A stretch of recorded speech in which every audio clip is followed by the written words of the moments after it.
Selamat malam, sahabat Istabi. Pada malam hari ini kita akan membahas isu yang sedang ramai dibicarakan, terutama di negara kita, terkait dengan The Board of Peace yang digagas oleh Presiden Amerika Donald Trump.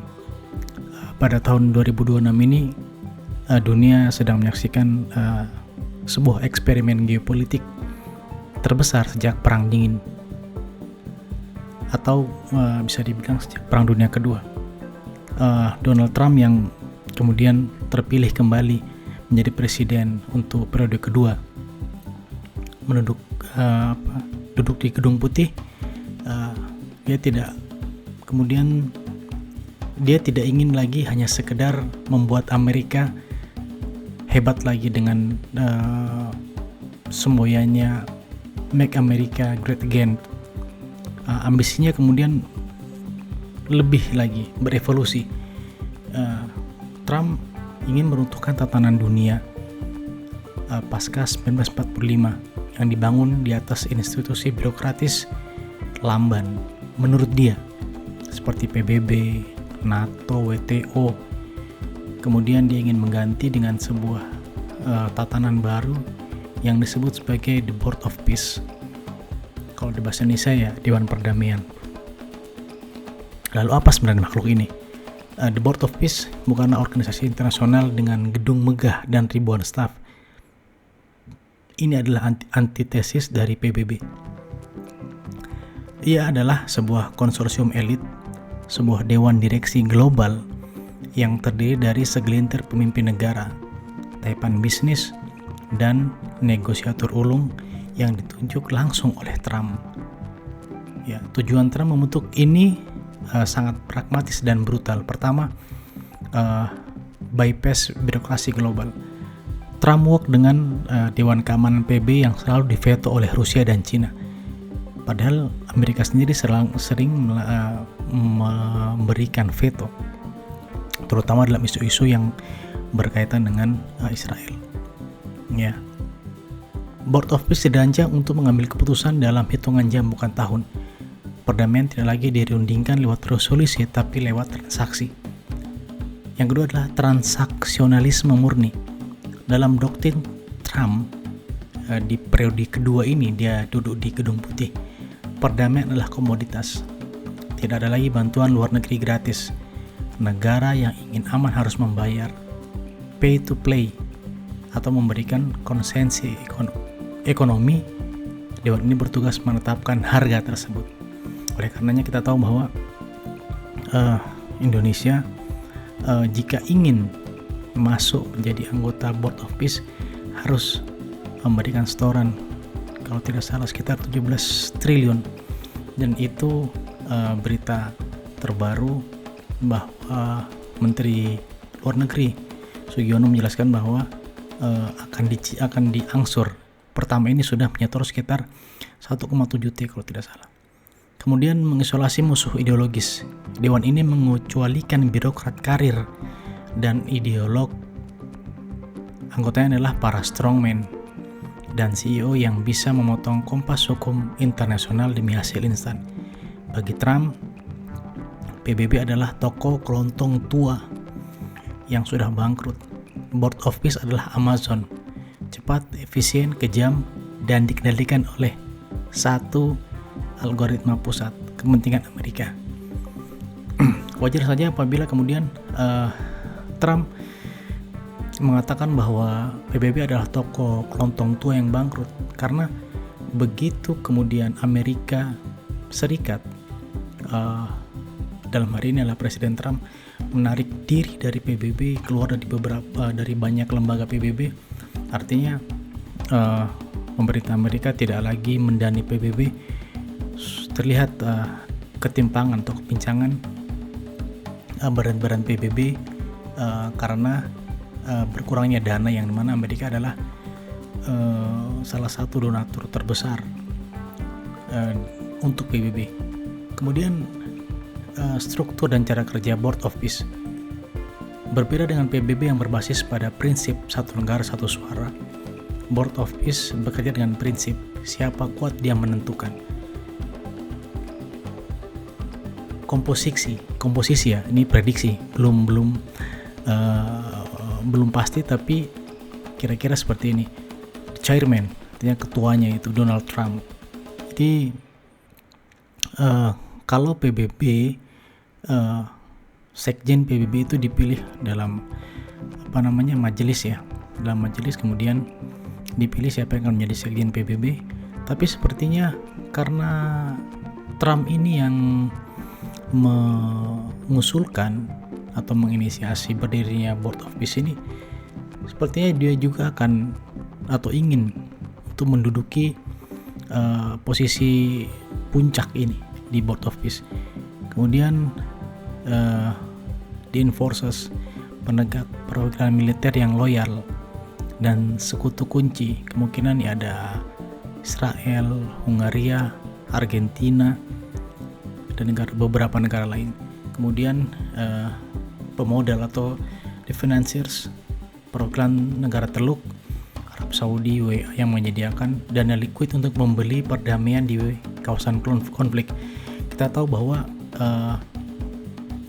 memang ada beberapa negara, kalau tidak salah ada 5 negara Muslim selain Indonesia, artinya negara yang memiliki penduduk mayoritas Muslim yang juga dikatakan akan gabung dengan Board of Peace ini.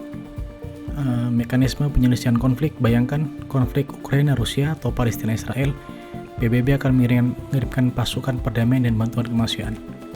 Board of Peace akan bekerja berbeda. Mereka akan memanggil pemimpin yang bertikai ke ruang tertutup. Mereka meletakkan deal di atas meja. Hentikan perang sekarang, kami beri investasi miliaran dolar, jika menolak kami hancurkan ekonomi kalian, besok pagi dengan tarif 100% dan sanksi sekunder. Kebiasaan Amerika kan seperti itu. Kalau ada negara yang tidak nurut, ya pasti akan ditekan ekonominya. Tidak ada pembicaraan HAM atau keadilan historis, yang ada hanya untung rugi. Kita tahu bahwa latar belakang dari Presiden Donald Trump, dia adalah seorang pebisnis. Jadi dia ingin segala sesuatu itu aman untuk kemudian setidaknya bisnisnya lancar. Jadi seperti itu. Ini adalah diplomasi mafia dalam skala global. Efektif? Apakah ini efektif? Mungkin. Tapi kalau adil, hampir pasti tidak. Ya, namun di dunia yang lelah dengan perang, banyak negara mulai tergoda dengan efisiensi brutal ini.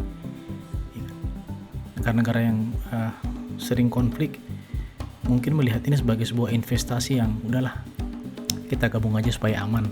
Seperti itu. Lalu bagaimana posisi Indonesia? Ada dilema bebas aktif di era transaksional seperti ini. Sebagai negara terbesar di Asia Tenggara dan pemimpin ASEAN, Indonesia tidak bisa mengabaikan keberadaan Board of Peace. Mungkin lembaga ini memang belum jelas bentuk hukumnya seperti apa. Indonesia di bawah kepemimpinan Presiden Prabowo Subianto memang menghadapi dilema strategis yang pelik. Oleh karenanya kemarin Pak Presiden telah mengundang mantan Menteri Luar Negeri yang pernah menjabat menjadi Menteri Luar Negeri untuk kemudian beliau memaparkan tentang isu-isu seperti ini, kemudian meminta masukan dan sebagainya. Karena pertama begini, benturan nilai bebas aktif melawan ikut serta transaksional. Konstitusi mengamanatkan politik luar negeri bebas aktif yang berbasis pada perdamaian abadi dan keadilan sosial. Board of Peace Trump bertentangan dengan ini karena berbasis pada paksaan dan kepentingan sepihak. Buktinya adalah bahwa Trump mengatakan bahwa Indonesia kalau mau bantu Palestina gabung di Board of Peace. Kalau tidak ya tidak gitu. Jadi ada istilahnya itu take it or leave it gitu. Kalau mau gabung, kalau tidak mau gabung ya sudah, kamu pasti selamanya tidak akan bisa menyentuh atau ikut dalam isu-isu Palestina. Nah, ini yang kemudian jadi dilema untuk Indonesia. Skenario terburuknya adalah jika Indonesia bergabung atau melegitimasi dewan ini, Indonesia akan dituduh mengkhianati semangat Konferensi Asia Afrika dan gerakan non-blok. Indonesia akan terlihat sebagai antek dari sistem tatanan baru yang dibuat oleh Amerika ini. Nah, kemudian skenario yang lebih buruk. Kalau pertama tadi skenario buruk, ini skenario yang lebih buruk.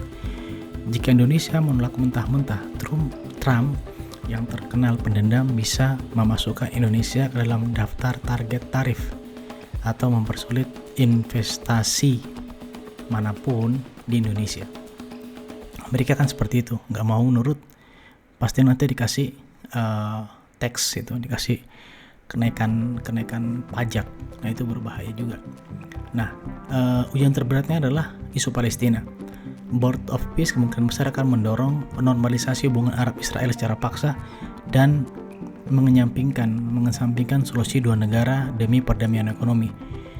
Indonesia yang teguh membela Palestina bisa jadi ya akan dipaksa untuk memilih menerima deal yang diajukan oleh Trump yang mungkin memberi keuntungan ekonomi bagi Palestina tapi menghilangkan kedaulatan politik mereka, atau menolak dan dianggap sebagai penghalang perdamaian oleh narasi barat. Kemudian faktor Laut Cina Selatan, Trump sangat membenci Cina ya. Board of Peace ini pasti akan digunakan untuk menggalang koalisi anti Cina. Indonesia butuh as untuk menyeimbangkan kekuatan Cina di Natuna Utara. Namun bergabung dengan mekanisme Trump berarti secara terbuka itu memusuhi Beijing. Sedangkan Cina adalah mitra dagang terbesar Indonesia. Nah, ini adalah jebakan bagi Jakarta, jebakan ekonomi bagi Indonesia. Kemudian apa yang harus dilakukan oleh Indonesia? Menghadapi lembaga hantu seperti Board of Peace yang digagas Trump, Indonesia tidak bisa menggunakan buku panduan diplomatik lama. Kita butuh pendekatan yang berbeda. Oleh karenanya memang kemarin beberapa mantan Menlu yang kemudian setelah melakukan pertemuan kemudian mereka diminta oleh para wartawan untuk memberikan pernyataan setelah bertemu dengan presiden. Banyak dari bahkan beberapa seperti Pak Hasan Wirayuda, kemudian Dino Patijalal, mereka seperti irit ngomong, artinya mereka hanya menyampaikan hal-hal yang kemudian bisa menjadi konsumsi publik, tetapi ada hal-hal yang memang mungkin menurut mereka tidak bisa menjadi konsumsi publik dan mereka tahan itu. Jadi itu sangat terlihat dari cara beberapa kali seperti Pak Dino Patijalal menyampaikan itu. Menghadapi lembaga hantu seperti Board of Peace yang digagas Trump, Indonesia tidak bisa menggunakan buku panduan tadi kan. Berikut adalah beberapa blueprint strategi yang disarankan. Ini mengambil dari beberapa sumber. Pertama, smart trader ya, atau pedagang cerdik. Jadi Indonesia harus memposisikan diri sebagai anggota. Jangan memposisikan diri sebagai anggota atau musuh dari Board of Peace. Posisikan diri sebagai mitra. Dialog strategis. Logikanya adalah Donald Trump ini suka kesepakatan. Indonesia harus menawarkan sesuatu yang Trump butuhkan. Akses ke mineral kritis untuk mematahkan dominasi rantai pasok China. Dan peran Indonesia sebagai penjaga gerbang selat strategis Malaka, Sunda, Lombok. Atau kirim utusan khusus yang memiliki kedekatan personal dengan lingkaran Trump, bukan diplomat karir yang kaku. Bicaralah dengan bahasa bisnis, bukan bahasa resolusi PBB. Ya bisa saja seperti ini, cuma kita kan tidak pernah tahu apa sih maunya Trump itu. Ya seperti ini, tiba-tiba kasih kayak sebelum-sebelumnya dia tiba-tiba ngasih bikin perang dagang dengan Cina, negara-negara dikasih pajak yang tinggi, tiba-tiba bikin Board of Peace, tiba-tiba keluar dari PBB. Kita tidak tahu maunya Trump itu seperti apa. Kemudian yang penting adalah bahwa Indonesia harus bisa memainkan politik dua kaki ya. Di forum PBB tetap teriakan hukum internasional dan multilaterisme untuk menjaga citra moral. Di jalur belakang, buka saluran komunikasi dengan Board of Peace untuk mengamankan kepentingan nasional. Jangan pernah menekan atau melakukan perjanjian formal dengan Board of Peace yang mengikat Indonesia dalam aliansi militer. Tapi terima kerjasama yang bersifat project based, gitu. Kalau tidak salah ada berita tadi bahwa Presiden Prabowo tetap berpegang teguh bahwa Indonesia tidak akan pernah bergabung dengan fakta militer manapun. Jikapun Board of Peace menjadi sebuah fakta pertahanan, Indonesia tidak akan bergabung di situ. Kemudian